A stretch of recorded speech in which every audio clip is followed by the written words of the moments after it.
Kaça kaydasın? Adamın biri de var. Kan cıvıldı kamarga bunda un var, bırak o da kamarına kan cıvıldı деген var, bırak o da өсімдікке gelmeydi. Өсімдікке mündü gelmeydi. Adamın biri de var. Адам da қатысты тамырына қан жүгірді. Ал енді тура өсімдікке ғана келмейтін деген өсімдіктің тамырына нәр жүгіреді. Қан бөлек, нәр бөлек. Басқа жерде қолдануға болады былай, бірақ тура өсімдікке келгенде тура осыз қолданбайды. Басқа жерде қолдануға болады, бірақ өсімдікке келгенде оның өсімдікте тамыр бар, бірақ ол тамырда нәр жүгіреді. Түсінік па? Міне сөздерді бейімдеген қолданудың несі осындай.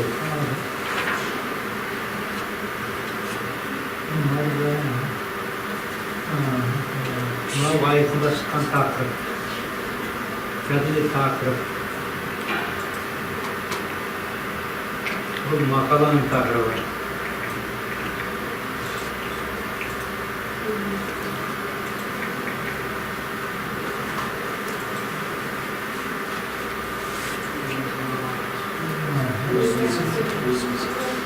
Hiç өзіңіздің арқа сүйеді болмасын.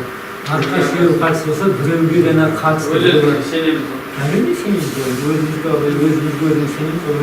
арқа сүйеміз. Міне ойланбау, бұл айқын газетінің бірінші бетіне шыққан тақырып. Еще мемлекеттік хатшы мақаласының тақырып қозғалған осылар.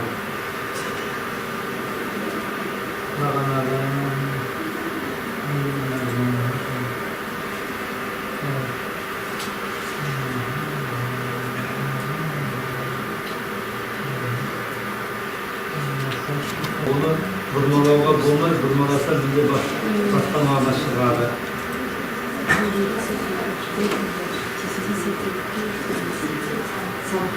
Тисе терекке, тимесе бұтаққа. Оны ешқашан бас сөздің айынан алып жүрміз.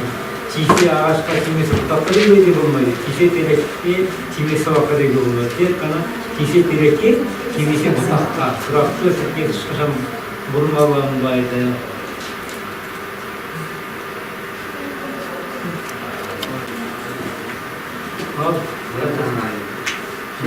Голосовать на требу, когда голосовать требу без нужды. Ayıbımız kimsiz olmaz. Dürüst ayıp adamlarga.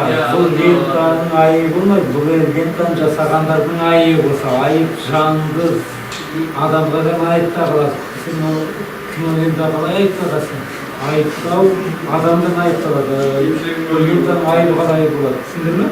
Демек, бұл лентаны жасаушылардың айыбы болса, оны айтуды киносушылар қалды. Түсіндір ғой? Жанды мен жансызды ажырата алмайды. Ал енді сонында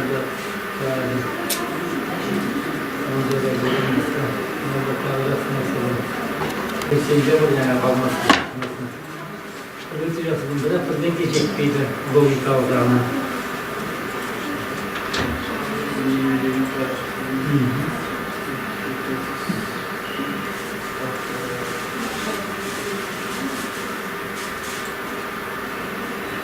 Бұларда бағана айтқан логикалық нелерді Міне көрмеді. Кәрі ғасырға 40 жыл еңбек еткен деген үлкен нәрсе көріп тұр. Жас шоғыларсыға ештеңе бір тұрған жоқ. Кәрі ғасырмен сондай билікке ұмтылғысы келген өйткені тең болу керек. Оған айттым, логика бірдей. 40 жыл мұнда айтып айту керек. Кәрі ғасырмен жас шоғыларсын тең етіресе, сізді жауып тұрмын, бітті. Әйтпесе 40 жыл еңбек кәрі ғасыр болса, сен жас шоғыларсыға да бірдеңке қосып бір ұят қойыңды.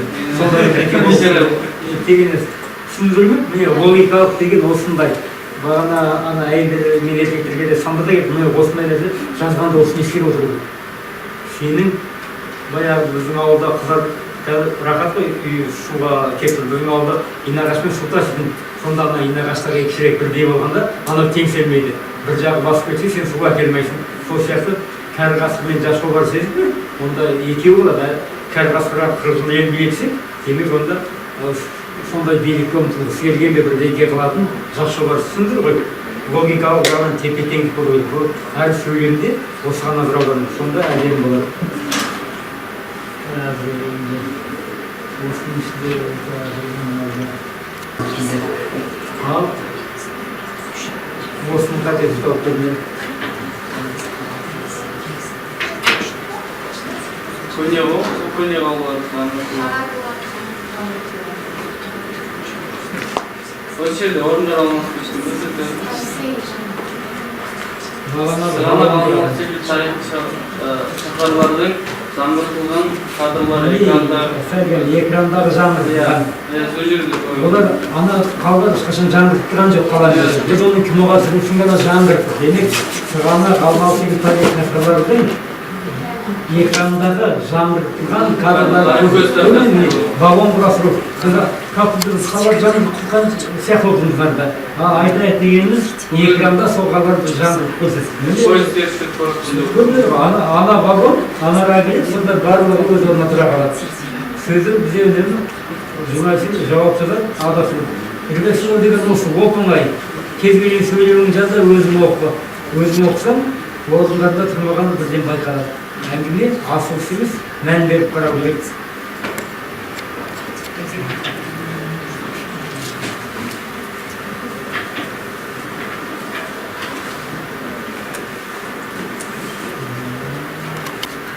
Қауқарым деген жалпы бізде өте қауқарым деген сөзді құрып қазір.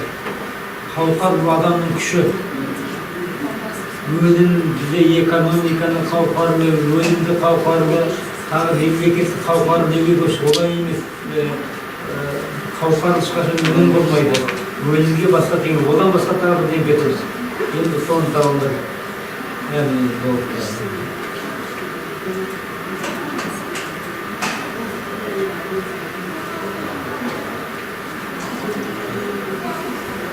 Olsun içine kalkıp çıkaydı. Birinciden yeni ısı boyu bile geldi. Onda tısmı içine kalmayız. Kalkarımın aitti. Bu da başka tağlar diketi. Son tavaya kaldı.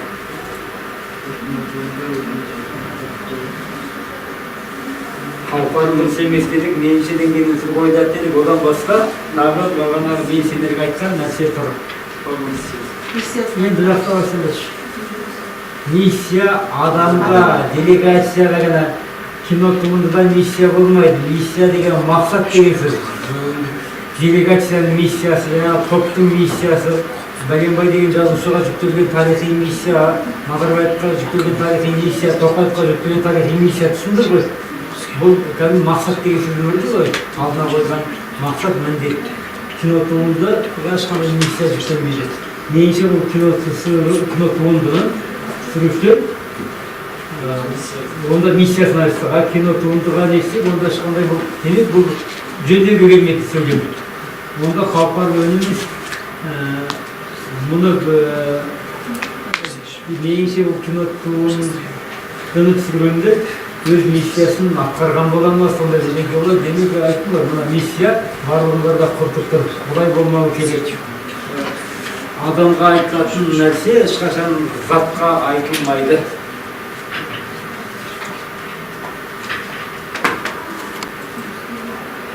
Шөгіріміз қой негізі жатқа? Міне дұрыс, неткен не шөгір? Әрине, жанта ол шөк. Табанға тек соның не шөгір, не тікені көрмеді. Басқындар ма? Демек, ана айтып айтпаған, журналистің сауатсыздығынан сондай дүние.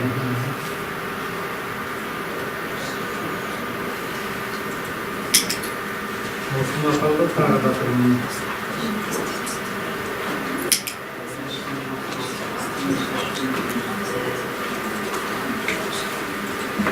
Ал редакцияландар. Апайын соғыс болмышты. Кейін соғыстың қалай білсек, соғыстың көрсетті. Соғыс болады. Апиынның ғана өте сөйледі. Апиын үшін соғысады. Ал апиын соғыстың күресі деген өте артық жасады. Ойланбай жазудың үлкен мысалы.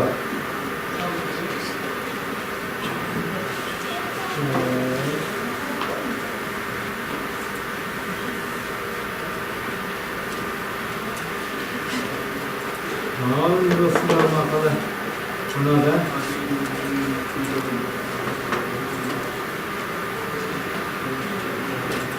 tamam.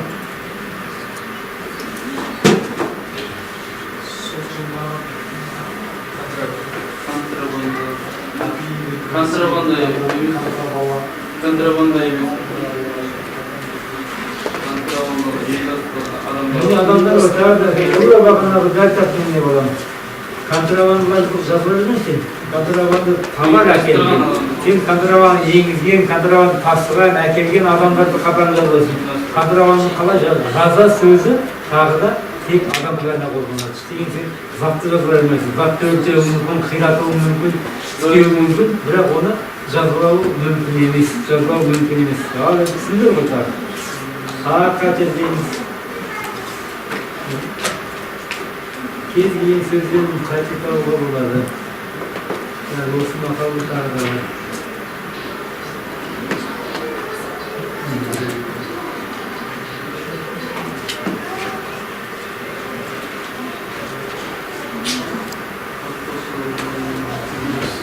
Ал қашасын қарады.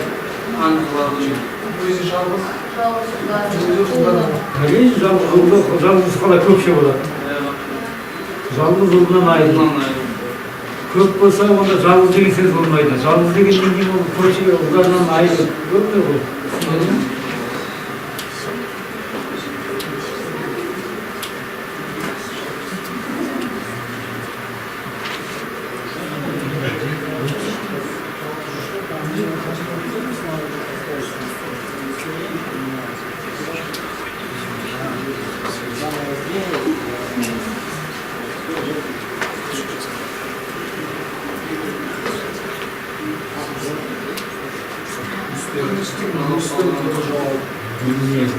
Ауа, топырақ, көптік жалғау жалғанбайтын көп нәрсе бар. Ауалар демейсің, ауа, топырақтың сол сияқты қаза деген, алтын күміс ас екен, арпа бидай тас екен деген. Арпалар деген сөз жоқ, бидайлар деген сөз жоқ, алтындар деген сөз жоқ. Бұл бірақ сулар деген сөз жоқ. Көптік жалғау жалғанбайтын. Соның ішінде шеттен келген бір сөз бар. Техникаға көптік жалғау жалғанбайды, техникасы көп. Механизмдерге жалғанады, механизм. Техникаға делінбейді, техникаға жалданбайды. Сол сияқты алтын күміске ешқашан көптік жалғау жалғанбайды. Күмістің құны жоғалды. Егер күмістердің десек, онда көпшілік айтып күміс заттардың деп болады. Күміс заттардың құны жоғалды. Күмістердің құны болмайды. Онда күміс болу керек.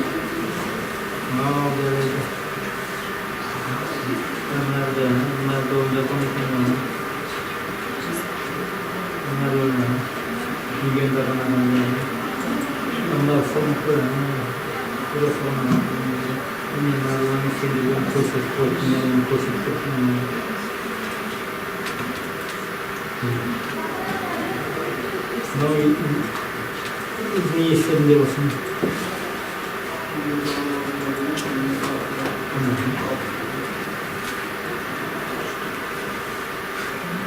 Мың жылдар демейсің, мың жыл. Жүздеген гектар емес, жүздеген гектар, 40 құмалақ емес, 40 құмалақ түсіндір ғой, сол сияқты миллиондаған адамдар емес, миллиондаған адам. Сан айтылғаннан кейін, санның ажарлы сөзге ешқашан көптік жалғау жалғанбайды. Жарайды, бұны көтерді, енді жақсы мысалы.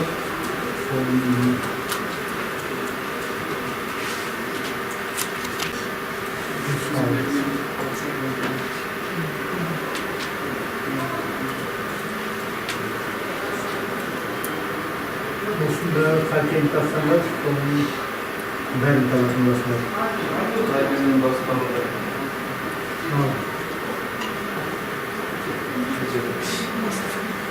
Қайтенен басталды. Осында қайтен ал енді осын тастаңдар, одан емесіндер қатегесіппен барын білесіңдер. Бұл жақсы теңеу. Теңеудің жақсы жері. Бұған дейін бізде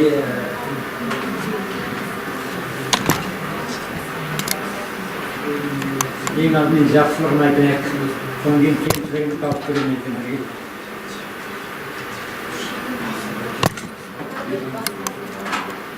Бұған дейін қазақ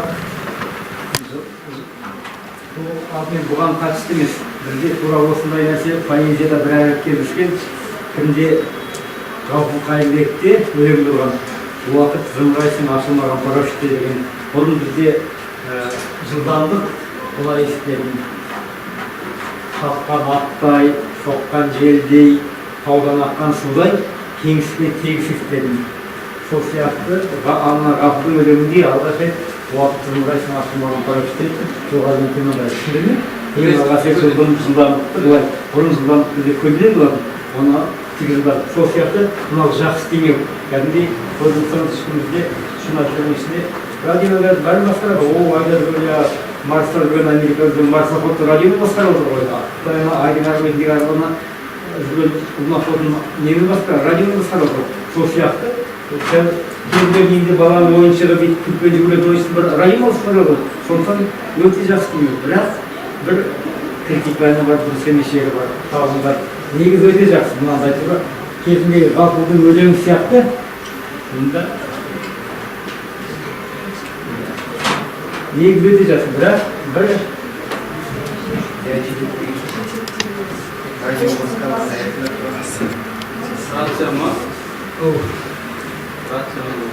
радио жоқ, бәрі онда емес әңгіме.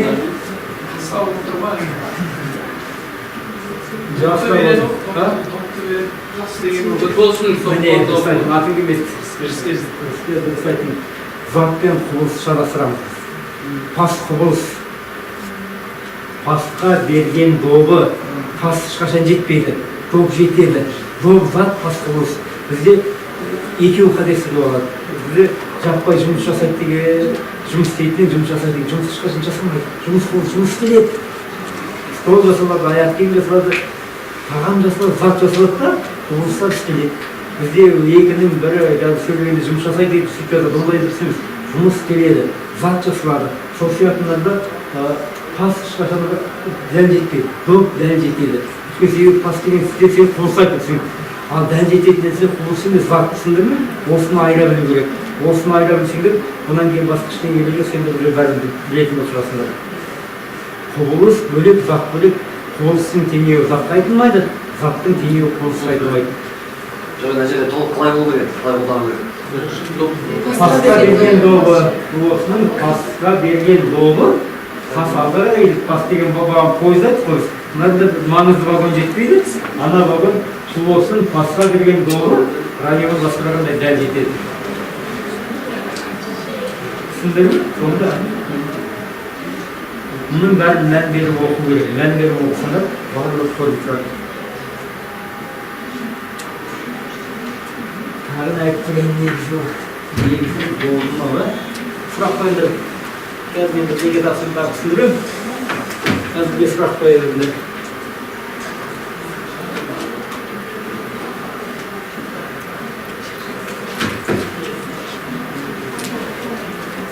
Сұрақ қойдым. Неге тауыламыз. Бұғанмен туылғанды. Ол енді туылған болған ғой, мұнарда жақсы бар. Атыраудың газетінде Баян Есентаева барған кезде берген несі. Мұнар өте жақсы, біз талқылаймыз қазір. Мұнарда мынау кәдімде мақала газетте шыққан сайттарына да Бағдаттың сайтына газетіне берді. Мұнайын бәрін түгел талқылайық, ода жақсы, мен әрқайсысын көрсетіп тұрамын. Бір сөйлемнен бастады, кәдімгі журналистің жазған мәтіні, сол мәтінін көрдіңіз. Талдап шығамыз, журналдан басқа деген бар.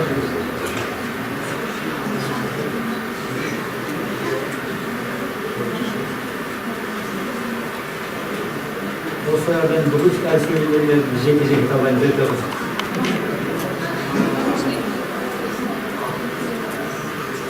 Алдын бірінші сөйлем. Бірінші сөйлемді оқыңдар. Баян Есентаева барған ғой, соның Ақжайықтың газетінің сайтында шыққан мақала. Қоясың қалай өтеді? Қояны уақытында сұрасың. Алдағы жоспарларымен және құпиясымен бөліскеннің өзінде құпияны бөліспейді, құпия болып қалады. Жоспарларымен дегеннен кейін және құпиясымен болады. Ең алдымен бұларда бұлай деу керек. Өзі Ақжайықта отыр. Мұнайды ақаласына барған емес келген, түсіндірді ме? Мұнайды астынан Ақжайықта, Ақжайық қаласына барған емес, қалды отыр Ақжайық қаласына келген. Мен мына отырғанда сендер Қызылордаға барған қайнар өледі дейсіңдер ғой. Қызылордаға келген қайнар өледі дейсіңдер ғой. Бару, мына жақтан басқа жаққа бару. Балаларға мен келіп отырмын. Барғанмен келгенді ажыратпайды бұған сөздерді. Одан кейін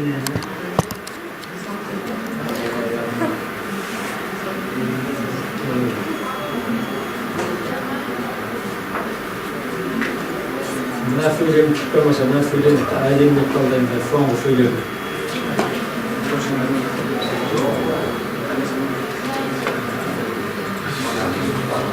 Acı mısın? Ne oldu? Sen kalk. Bunu bırak.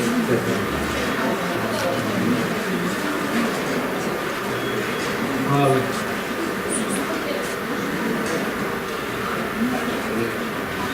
Evet, nadir gideyim bir bölüm, poyuzlu bölüm, sınırlara değil bir bölüm olanlara değil, bassın gene. Ne? Ne bu? Resmen böyle Türkçe'ye kelmeyiz ama Türkçe'ye gelince. İki taraf tavırlar. Ama gözde ömür mü? Ondan değil olan kelimiz var, olan değil.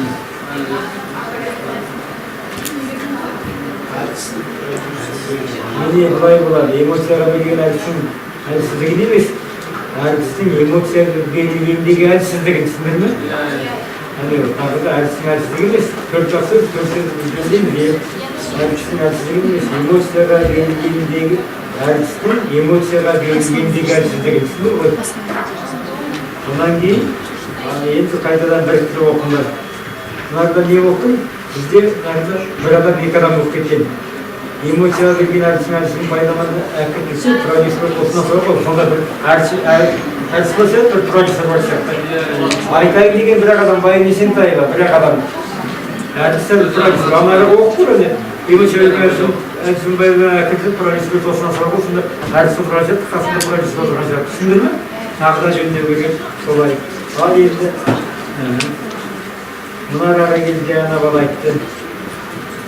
Ал мынар ара.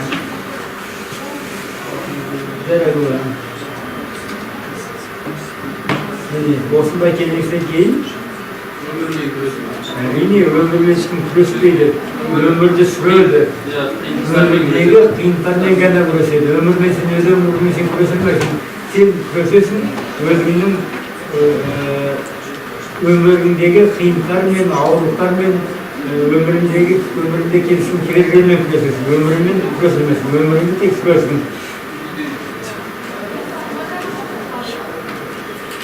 Алғаш ғашық болған күйде емес, алғаш ғашық болғандай күйде. Жағдайда дегенімізде келмейді. Жақсылау деген бауырларым осыны жақсылау үйленіп алсаңдар, ештеңеден қор болмайсыңдар. Мынардан тауып көреміз.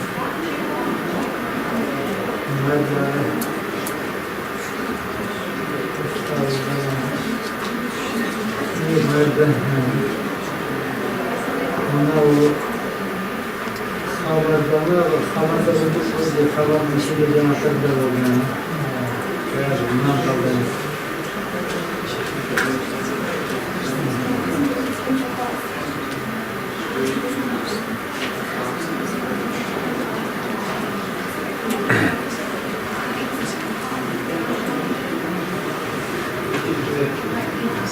Münasın kalklarına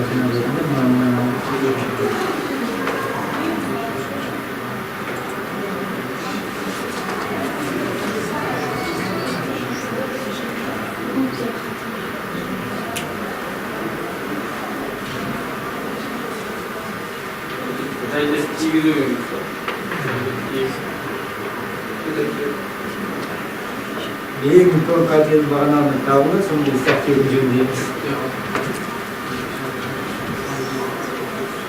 Хабарда шыққан сөйлеміз. Жақсылап оқыңыз. Басынан аяғына дейін оқыңыз.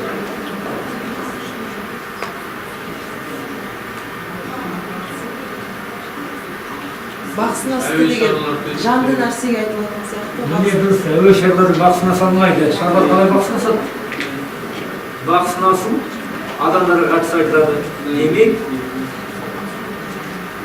не вакцинасын алып тастаймыз, басқашадан вакцинасын қалу керек болса, әуе шарларының ұшырушылар ма, әуе шарларында отырғандар ма түсіндірді? Әрине, вакцинасу әуе шарларына мүлде келмейді.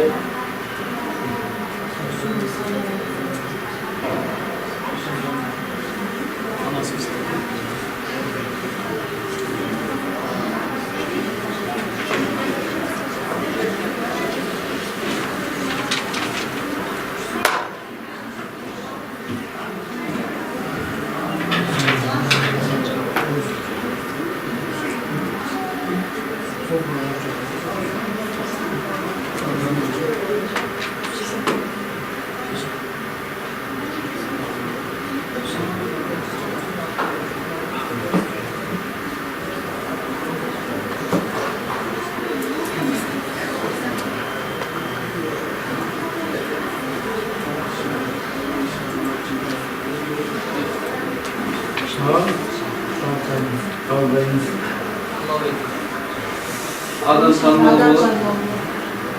Tanımalı olur.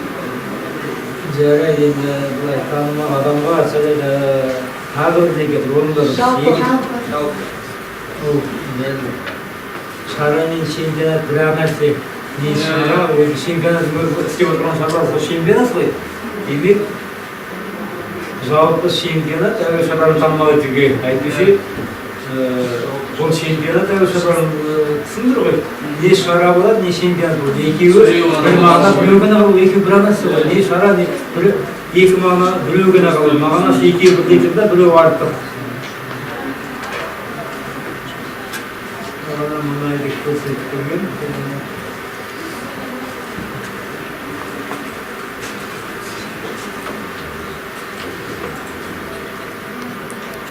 Бұл жеріндегі шумай екілері ғой. Бұл экранасы ғой. Бұл пойыз құрастыру деген бар.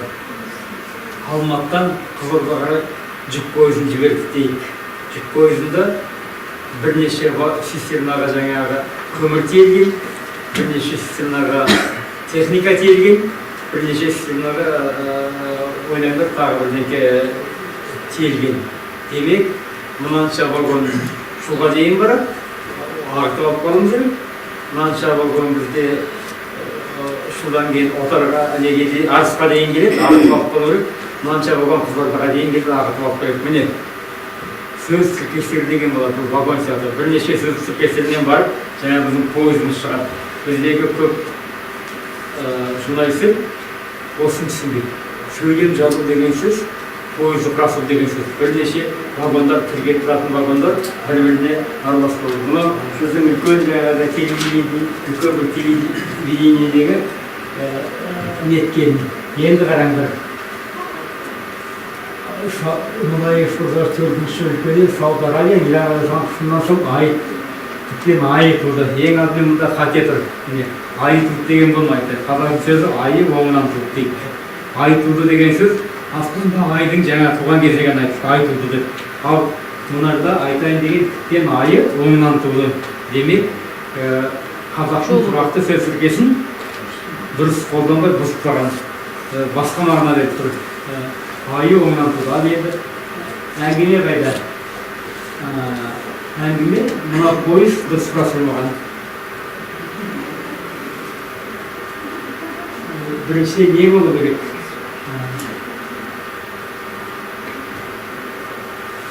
Ең алдымен бірнеше мұнай экспорттаушы 400 Сауд Арабиясы бұл бір тізбек. Бұның вагондары осылай тұр. Бірақ бұл вагондар бұл жерде ең басынан тұрмау керек. Екінші тізбек жаңағы Иранға жасаған басынан соң екінші тізбек. Бірақ мұның ол екінші вагондардың тізбегі.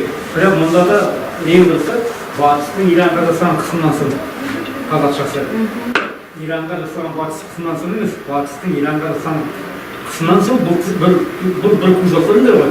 Анау мұлар Сауд Арабиясы бір, олар бұзылмайды. Сол сияқты батыстың вагондарын жөндеп алып, батыстың Иранға жасаған болады. Иранға жасаған батыстың біз алған кезде батыстың Иранға жасаған қысымнан соң біріне, Сонан кейін барып үшінші бөлігі тіптен аю оңынан туды. Көрдіңіздер ме? Мен бұл жай ғана мысалы қарасаңдар, міне балуандардың орындарын ауыстырды деген. Осы біз жазу керек. Батыстың Иранға жасаған қысымнан соң мұнай экспорттаушы төртінші Сауд Арабияның тіптен айы оңынан туды. Көрдіңіздер ғой? Үш кусокты вагондардың әлгі үш бөлігі орындарына қосыңдар, дүп-түзу әдемі пойыз болып шыға келеді. Түсінікті болды ма? Түсінікті болды ма? Осылай жазғанымды міне осылай жазып кетті, болды. Өзі оқыды, өзі тыныс істейді. Шын мәніне бойлап қарасаң, редакциялау керек. Бүкіл бізде осындай сөйлемнің бәрі жүзу сияқты. Бірақ ары қарай жер салып, ұлпамен оқысам, осының бәрі сопаң етіп шыға келеді. Қанша нәрсе түзеттік. Мына бұл батыстың Иранға жасаған қысымнан соң мұнай экспорттаушы төртінші өлкелер Сауд Арабияның тен тұтыр қойды, айы оңынан туды. Көріне құрал түсінікті болды ма? Түсінікті. Редакциялау деген осы. Кейінгі нені қалуға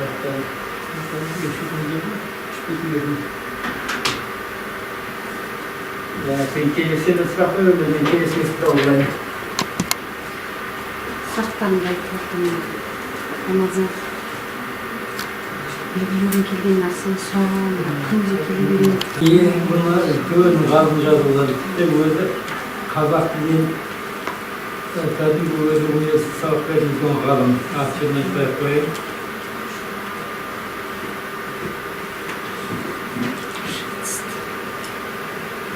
Нені жорамалдау керек, қараңдар.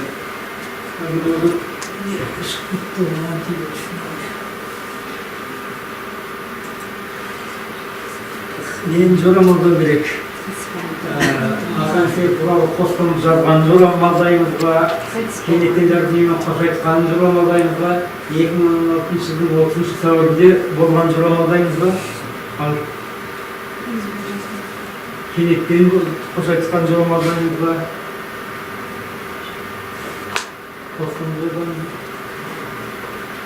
көрдіңіз ме?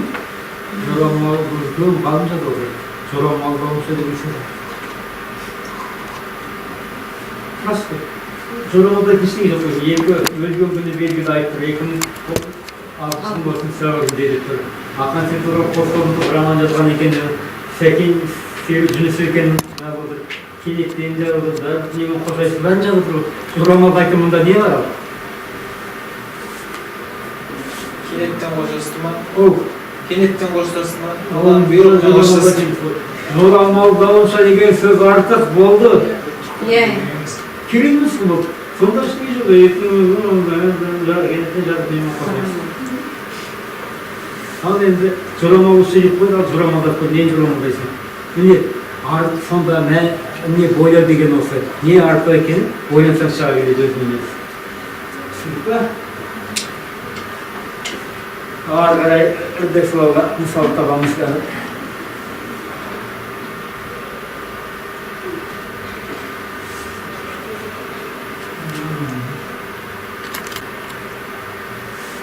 Ал қараңдар оқыңдар. Сыйымдылыққа дегенде.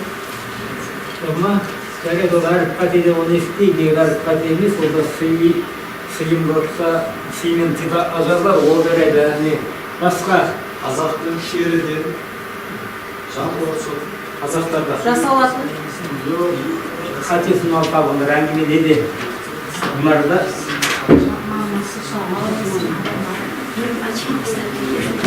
үшінші сөйлемді оқымады, қате үшінші сөйлемде, мана екен дейді.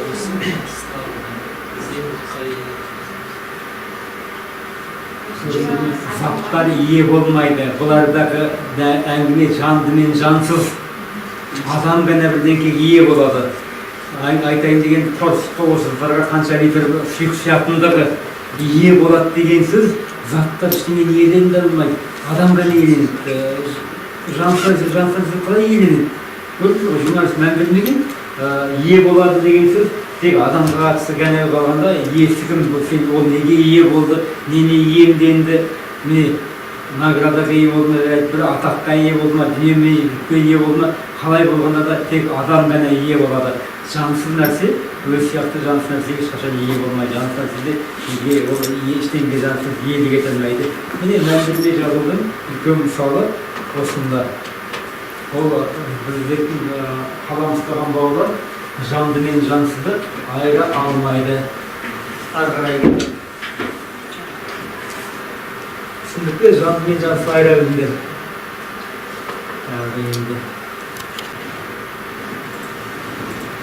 Басқаға қатысты маңдай тер деген сөз қолдан болды нәрсе.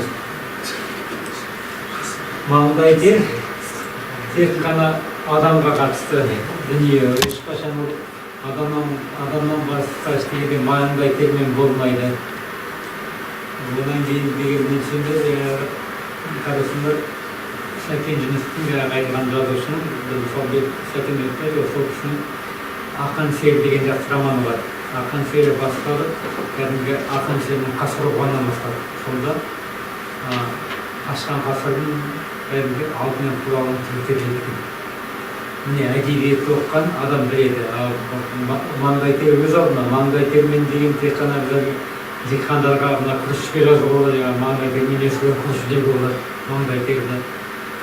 Маңдай терді бейнеттенген адамға айтуға болады. Ал енді баланың аңында ешқандай жалпы адамнан басқа дүниеге маңдай тер деген бізде теңеу айтылмау керек. Көріп қой.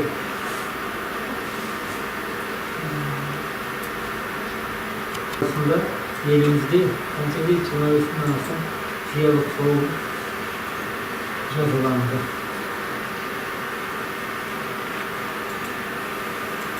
Мынада мен сөйлемді дұрыс пайдаланбаудың ең үлкен сандарды қолданып. Бізде зиялы қауым біреу-ақ.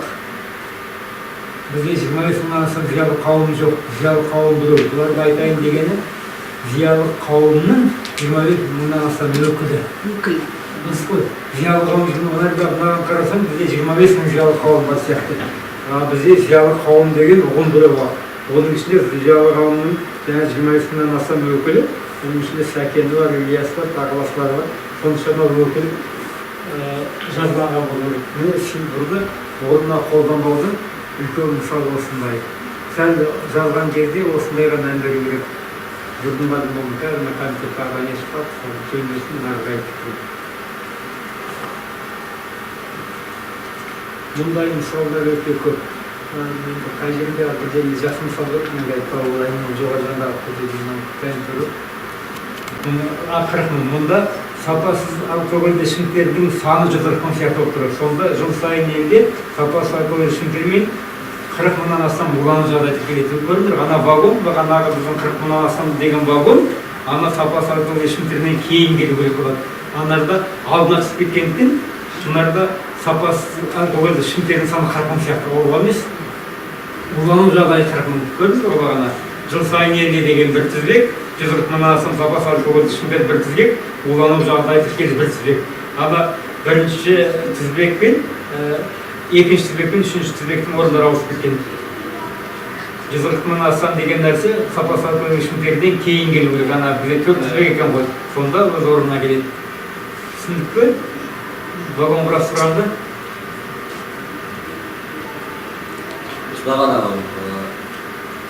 Бағана жаңа ішкі істер органдарында жұмыстайтын баспасөз қызметшілерінің қателік бар да. Учаскелік полиция қызметкерлерімен осындай қылмыстық топ ұсталды. Қызметкерлері ғой ұсталды. Қызметкерлері. Иә, оны қызметкерлерімен топтық қызметкерлер ұстады, анарды қылмыстық топ ұстады. Сөйлем құралмайды мүлде. Айттым ғой, басқа тілге аударып үйрену керек. Өз жазғанын басқа тілге аударсаң, сен қатең шығады. Бізде анау мысалдар сөйлем дұрыс құрылмағандықтан, ана дұрыс құрған, ана ұсталған сияқты болып тұр. Мен деген екеуі де бірдей болып тұр. Оның үстіне телевидение оқыған кезде мүлде түсініксіз. Сондықтан сөйлемдегі сөздер өз орындарында болу керек. Құқық қорғау органдарының қызметкерлері бәленше қылмыстық топты ұстады. Өз орындарына қойды, бізде өз орындарына қоймай, өздері түсінбей жазады. Содан кейін тыңдаған, оқыған елдің миы ашып кетеді. Содан кейін елдің бәрі қазақ тілінен бәрі қашып жатыр. Сосын мынандай бар ғой, жаңағы кейбір органның баспасөз хатшылары ірі қара малының қатысуымен Ол адамдар ғана қатысады, басқа ештеңе қатыспайды. Бұларда мал мен адамды айыра алмайды. Қатысумен тек қана адамның ғана қатысуымен істеледі. Жылқының қатысуымен, сиырдың қатысуымен ештеңе істелмейді. Адамдардың қатысуымен біз семинар өткіземіз, адамдардың қатысуымен құрылыс аламыз, қатысуымен деген жағдай болды. Жалпысында өте қате. қол сұғушылыққа деген өткенде кездесіп біраз сол сөзбен кездесіп Енді жекелеген сөздерді абайламаса емес қиын. Мына жерде қатесін алып табайық.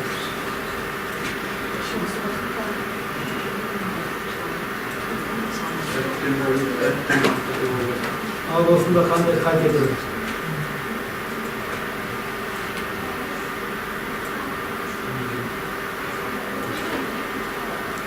Жақсылап оқыңдар. Осында мен осындай қате бізде көп кететін дұрыс. Сан тонна деген тек салмаққа ғана. Осы уақытқа дейін жайып келген балықтардың салмағы тоннаны құрады. Сан болса тонна құрамайды. Ол тонна деп тұрғаннан кейін сан деген сөз болмайды, салмағы деген сөз болады. Түсіндіңіз бе? Бұл кәдімгі үлкен газетте шыққан мақала.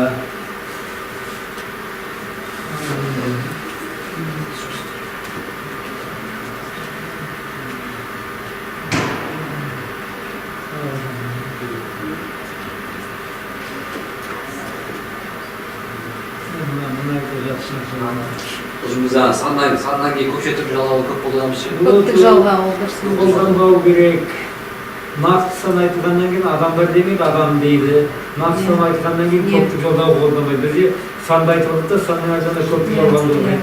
Көптік жалғау ешқандай жалғамайды. Содан кейін мына сіздерде тура сенбеде деген жалпы журналист қауымда ең жиі кететін қате. Шахмардан есен, Бәленбай жолын қайт көп кеткен, ешқашан 90-ға ол кісі тұрмайды. Кеше ғана мен біреу туралы тауып жаздым, жаңағы 44 жасында қайтыс болып кеткен, сол 70 жас туған, 70 жасқа толып жатыр дейді. 44 жаста қайтыс кеткен адам қалай 70 жасқа толады, 70-ке толады, ол 44 жасында қайтыс кеткен. Туғанына 70 жыл болады, туғанына 70 жыл болады. Бар айтылатын сөз сол. Қайтыс кеткен адам 44 жасында, ешқашан 70-ке толмайды. Оның туғанына 70 жыл болады, соның мерейтойы аталады. Бізде міне 90-ға келді, бұл кісі 62-ден келіп 63 жасында қайтыс кеткен кісі. Бұл да газетте. Бұл санларға қатысты енгізіп жатырмын.